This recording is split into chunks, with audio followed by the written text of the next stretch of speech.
El aprendizaje orientado a proyectos busca enfrentar a los alumnos a situaciones que lo lleven a rescatar, comprender y aplicar aquello que aprenden como una herramienta para resolver problemas o proponer mejoras en las comunidades en donde se desenvuelven. El aprendizaje orientado a proyectos, en conjunto con el aprendizaje basado en problemas, forma parte del modelo educativo Práctica Situada, el cual propone que el proceso de enseñanza-aprendizaje se sitúe en contextos que lo estimulen a través de tareas, como la resolución de problemas, investigaciones, experiencias conjuntas, coordinación, discusiones, identificación de errores, interacción y colaboración. El aprendizaje orientado a proyectos está directamente impulsada y condicionada por la fuerza de la iniciativa y de la autogestión infantil. El desarrollo de la estrategia y la elaboración de proyectos se construye en torno a la comprensión de los estudiantes sobre la realidad. Desde la enseñanza de las ciencias naturales, estimamos útil destacar tres posibles tipos de proyectos: los científicos, los tecnológicos y los de investigación ciudadana o proyectos ciudadanos. En los proyectos científicos, los niños realizan investigaciones similares, hasta donde lo permiten sus condiciones, a la de los científicos adultos. Indagaciones descriptivas o explicativas sobre fenómenos naturales serían ejemplos de proyectos científicos: hacer una colección de minerales de la región, predecir y comprobar las reacciones de las lombrices de la Tierra ante ciertos estímulos, estudiar la luz experimentando con espejos, prismas, lupas, diversos recipientes llenos de líquidos, linternas y velas. En los proyectos tecnológicos, los niños desarrollan o evalúan un proceso o un producto de utilidad práctica, imitando así la labor de los tecnólogos.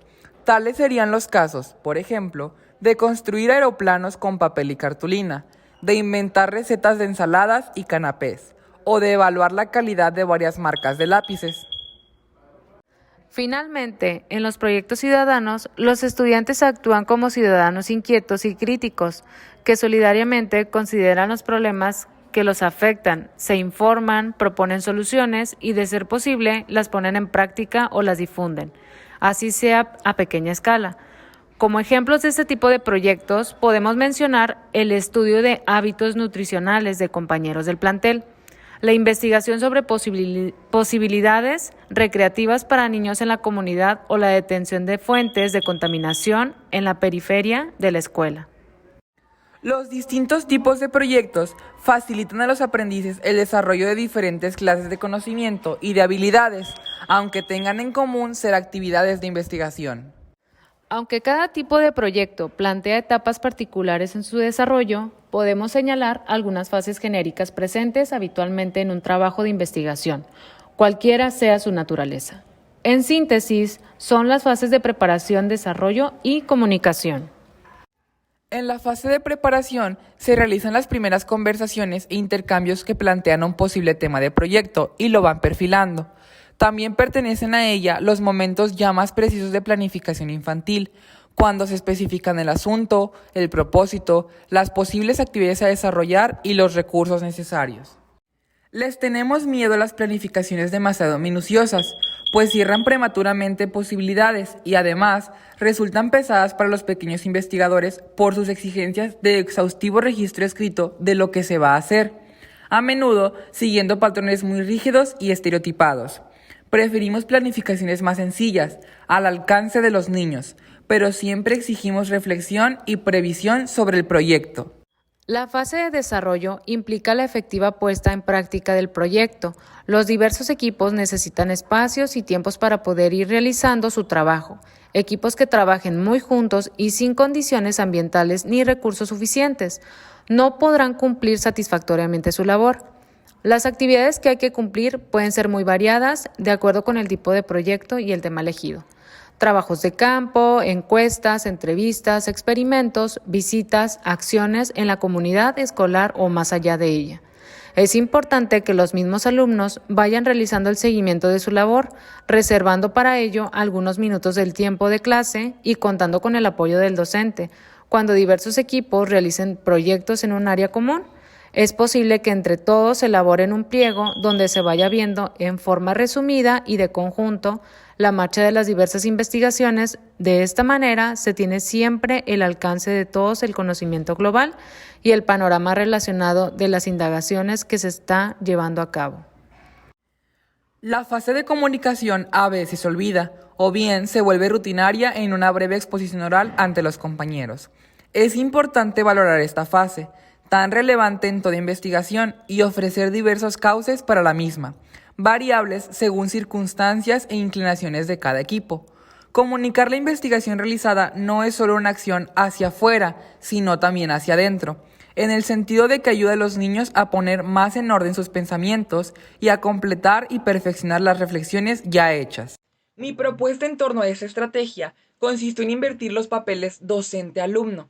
Tuvimos una conversación sobre el trabajo de los maestros, en la que los estudiantes hablaron sobre su perspectiva en relación a lo que un maestro hace, en el aula y fuera de ella, la manera en que se prepara, en que enseña, evalúa, los materiales que utiliza, etc. En base a todas estas opiniones, ellos se prepararon para convertirse en maestros por un día. Prepararon experimentos, simuladores, crearon carteles, presentaciones digitales, diseñaron exámenes, actividades y evaluaciones. Hicieron uso de plataformas digitales para compartir todo este material. Y desde luego, todo esto fue plasmado en una planeación.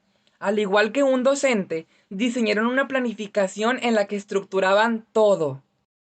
Por otra parte, la manera en que los introduje al tema fue haciendo uso de las llamadas actividades desencadenantes.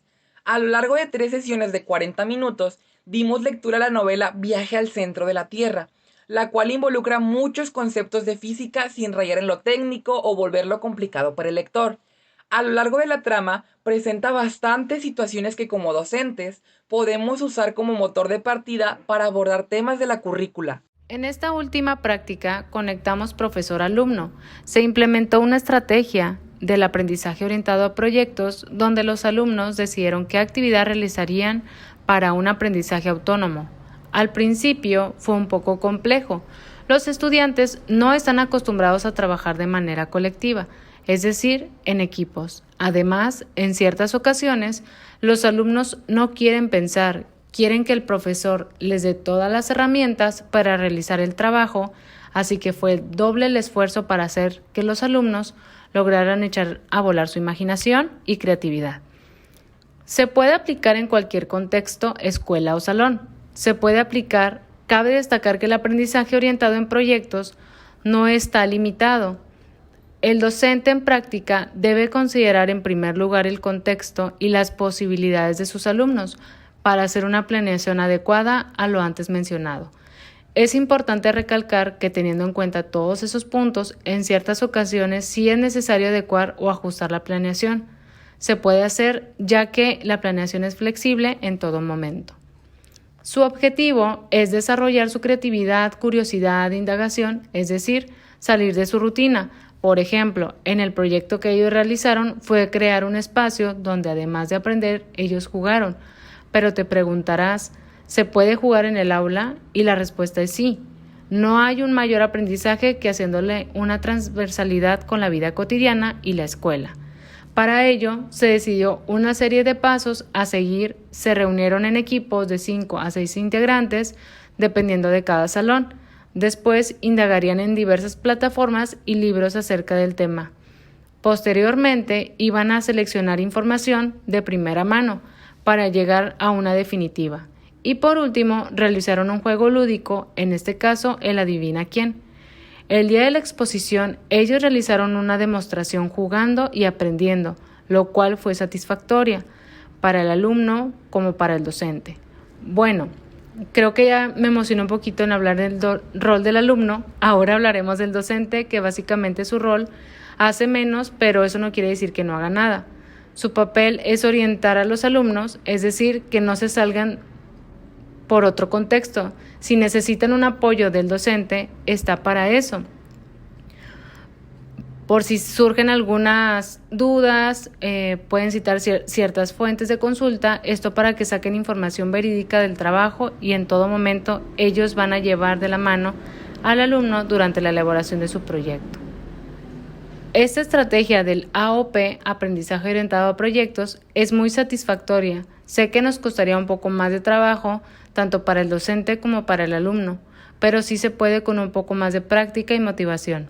Además que en ciertas ocasiones logramos sacar todo el potencial del alumno para que lo puedan aplicar en su aprendizaje y en sus futuros estudios como a nivel medio superior. Es importante decir que el papel del docente en torno a estas estrategias de la práctica situada es sumamente atareado. Pudiera parecer que al dejar gran parte del trabajo en manos de los alumnos, el docente no hace gran cosa, pero nada más lejos de la verdad.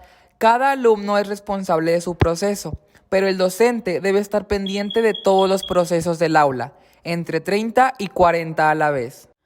Tanto en el ABP como en el AOP, el docente no es poseedor de la verdad ni de las respuestas.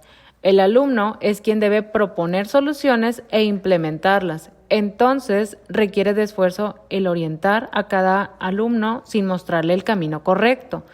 Como docentes, debemos orientar más, no dirigir, por lo que constantemente te encuentras orientando a un alumno sobre lo mismo de la sesión anterior. Y así, uno a uno, sesión tras sesión. Requiere de esfuerzo permitir a otros equivocarse cuando tú ya conoces el camino exacto, pero en eso consiste el modelo de la práctica situada, en el permitirle al alumno tomar las riendas de su aprendizaje, darle la oportunidad de fallar y retomar.